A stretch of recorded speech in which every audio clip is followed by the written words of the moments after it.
Good morning বন্ধুরা, সবাই কেমন আছেন?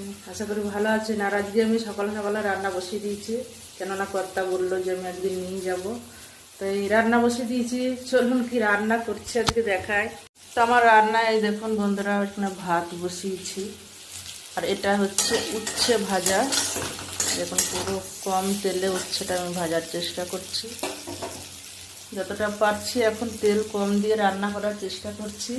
যাই হোক, একদম ছাঁকা ছাঁকা উচ্ছে ভাজা। আর এই যে ভেন্ডিটা আমি রান্না করব আজকে একটু অন্যরকমভাবে। মোট কথা ভেন্ডিটা রান্না করব, চলুন আপনাদেরকে দেখাবো কেমন করে রান্নাটা করছি। তো ফ্রিজে মশলা আছে, মশলাটা বার করে নিয়ে আসি। চলুন, আমি মশলা একবারে একটু করে রাখি, কেননা রোজ রোজ সম্ভব হয়ে ওঠে না। এইগুলোই আমার সব মশলা আছে, আজকে আমার সবগুলোই লাগবে।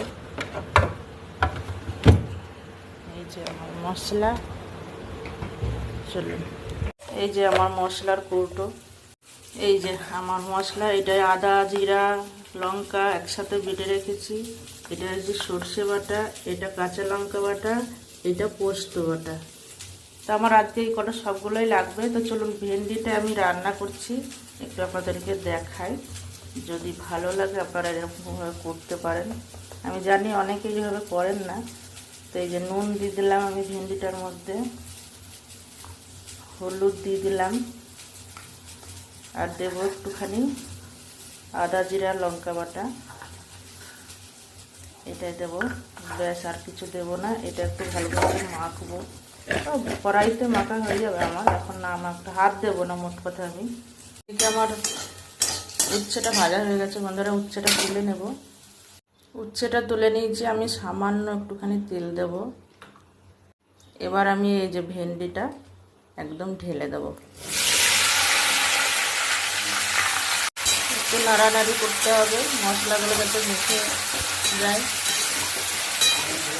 তো দেখুন মশলাটা আমি একদম পুরো গায়ে মেখে নিয়েছি, ভেন্ডির গায়ে। এবার আমি এটা ঢাকা দিয়ে দেবো, একদম কমিয়ে দেবো গ্যাসটা। ব্যাস, এই থাকলো। তো বন্ধুরা, ওইদিকে আমার ভেন্ডিটা সেদ্ধ হচ্ছে, এইদিকে আমি ভোলা মাছটা নুন মাখিয়ে নিচ্ছি, কেননা আজকে ভোলা মাছ রান্না করব সর্ষে কাঁচা লঙ্কা বাটা দিয়ে।